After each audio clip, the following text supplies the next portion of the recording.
All right, what's up, guys? Welcome to the vlog. It's Monday, the 18th, August 18th, 9:36 a.m. Headed to the gym today. Focus today is going to be leg workout. Got kind of a busy day today. Got a couple clients here in the afternoon. I still have this loaner car from the Land Rover auto repair place. So hopefully I get my vehicle back today. So I may have to go pick that up. Theme for the week is move the needle. And the reason why I'm thinking that is because I feel like I've been kind of in neutral. Like I've just been maintaining. I haven't really been pushing it to try to really move the needle, improve or get better or make any changes. I feel like I've been kind of just staying the same and almost just gotten a wreck there. Nice work. So I'm going to push it a little bit this week and try to move the needle. One of my coaches used to say, you're either getting better or you're getting worse. There's no staying the same. And I believe that. And I feel like I've been trying to just stay the same. So I'm going to go get this leg workout in. The gym that I'm currently at doesn't allow filming. Doesn't allow cameras in there. So I can't take you guys in there to watch the workout. But I promise I'm going to get it in and I'm going to go hard.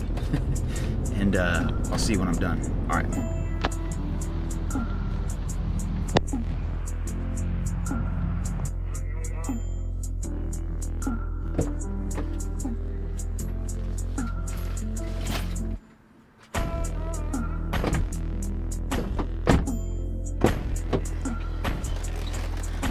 All right, workout officially done. Leg workout done. I'd love to get that finished on Monday.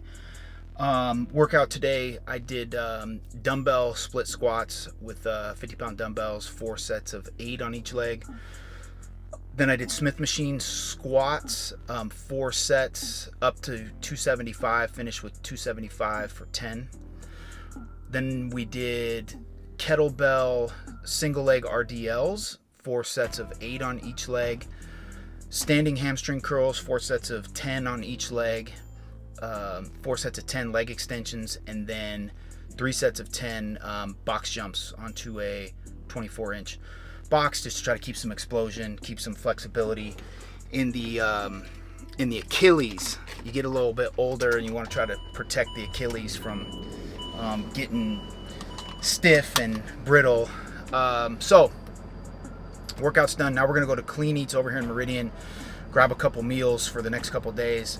I typically make breakfast and then I go to Clean Eats and get my meals for lunch and dinner.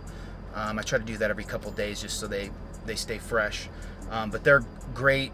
Macros are already counted out. They're relatively healthy and they're convenient. My problem with my diet is that if I don't have a good meal readily available, I will settle for something that's not nearly as good for me just out of convenience, because I don't really like to cook.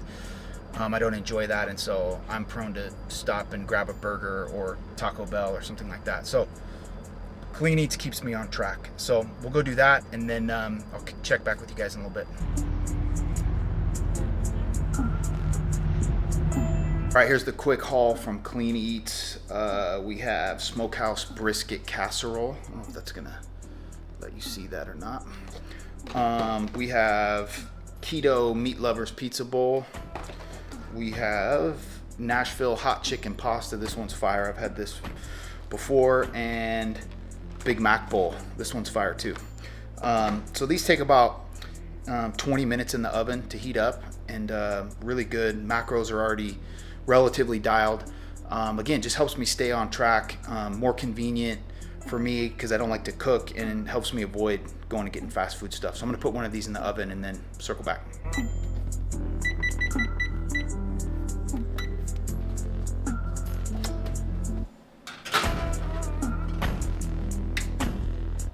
Oh yes, that one came out good. That's gonna be good.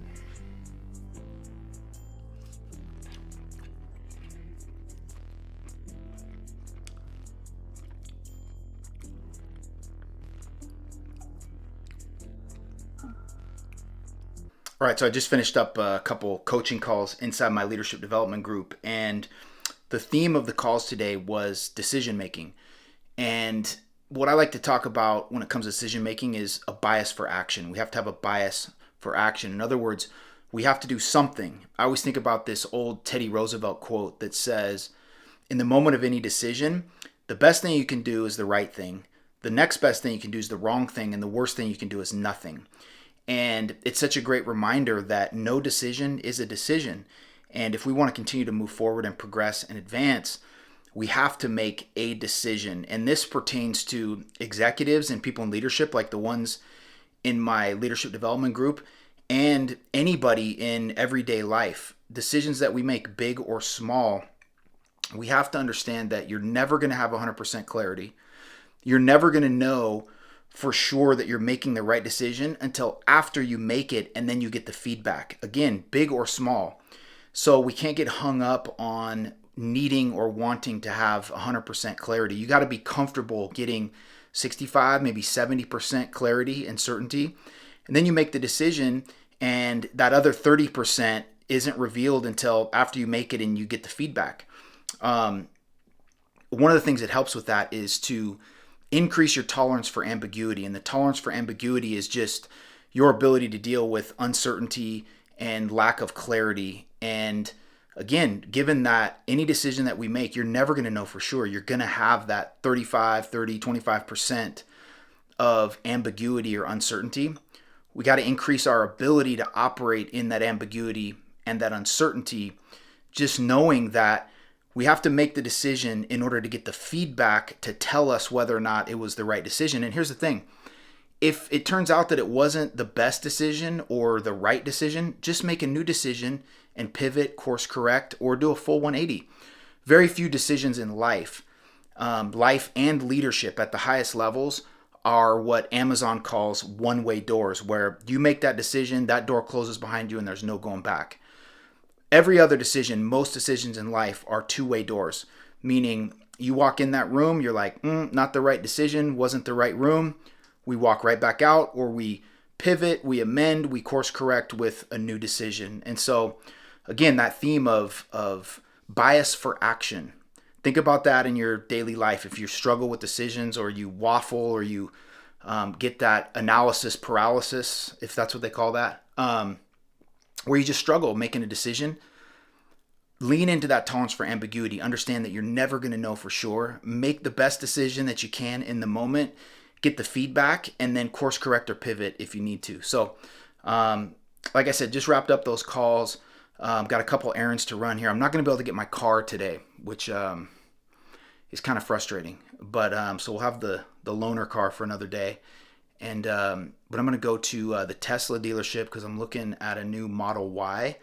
Let me know if you guys like that new updated Tesla Model Y. And then I'm going to go to Best Buy to look at some stuff. So catch you in a minute. All right, we're back on the road. Let's go see what we can find over at the Tesla dealership. I like that new Model Y. One of my best friends just got a new Model S, and it's sick. But I'm just not a car guy. I've had SUVs for like the last 10 years. Had a Range Rover Sport and then a full-size Range Rover. And so if I'm going to go with something different than a Range Rover, I want it to be somewhat like an SUV, a little bit bigger. And so that Model Y might be the one. So I'll let you know what I think. All right, here's the Model Y that I like. I'm obviously going to get the different rims with it, but I like this white color. I think that looks sick. But I'll have the different rims. I think they have one here that has the rims on it that I'm going to get, but I don't know, guys. Tell me what you think. These are just so clean.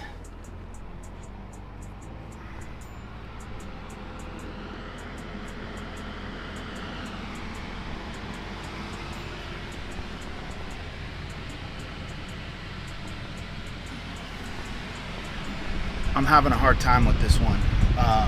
It would be between the Y or the Model 3.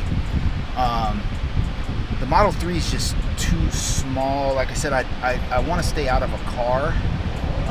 The Y is just a little bit bigger. It's a little bit more SUV-like. I mean, very small SUV, but it's just a little bit bigger, a little bit more comfortable. these are sick, man. God, these are great. So, I don't know. I'll let you know. All right, I'm in the Model Y right now test driving, and this thing is amazing. Chances are really, really high I'm going to pull the trigger on this one. It's better than I thought it was going to be. Smoother, quieter, just unreal. So I think this might be the one. All right, so the Tesla is officially ordered. I went with the white Model Y, changed out those rims like I said, and it'll be here in 3 to 5 weeks. So obviously I'll keep you updated on that. Man, I'm pretty excited. I haven't been really excited about anything in a while, and so this is cool. I'm excited about this. It'll be fun. And what's kind of crazy about it is I was obviously talking about earlier how in my coaching calls the subject or the theme was decision making, having a bias for action, making quick decisions. And I definitely did that. I definitely made a quick decision, but it wasn't a reckless decision. It was informed. I'd done some research and I'd thought about it. And it's just time to get something new. I've had my Range Rover for over 4 years, and it's getting to that point where, you know, the maintenance makes it not worth having a paid off vehicle. I'm probably going to spend $6 or $8 grand this year in maintenance on brakes and water pump and, you know, all that type of stuff. So this was an informed decision. I think it's a good decision. I'm really happy about it. And I just did a 2-year lease. So at the end of the day, I'm only going to have it for 2 years if I just hate it, which I won't. Those cars are sick. After driving it, I know I'm going to love it. So anyway, that is done, and I'm happy that you guys were able to come along on that. So obviously when it shows up, I'll do a video on that too when I take delivery of it. But for now, it is 7:30 p.m. here, and I'm going to put in another one of my meals, have a little dinner, and then get ready for bed. Dinner is the keto meat lovers bowl. So it's got some cauliflower rice, ground beef, ham, I believe, and pepperoni. So very good dinner, low carb, and very tasty. I forgot there was Monday Night Football on tonight. I'm so excited that football is back.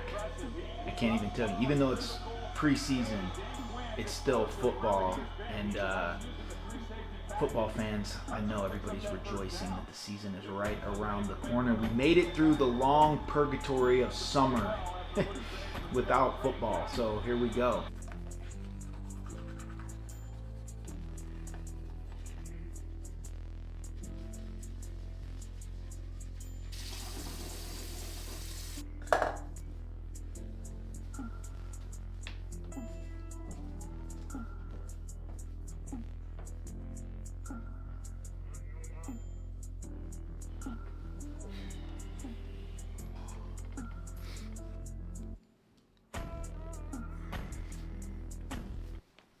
All right, it's bedtime. I'm going to try to finish up reading this book here I'm reading called The $1 Trillion Coach, The Leadership Playbook of Silicon Valley's Bill Campbell. Great book on leadership and coaching for anybody who's interested in that. But before I get back to that, great day today. I talked this morning on my way to the gym about the theme of the week being to move the needle, and I definitely feel like I moved the needle today. Took some action on some things, had some great coaching calls, and then finished the day off buying a Tesla. So that definitely moved the needle. I'm excited about that.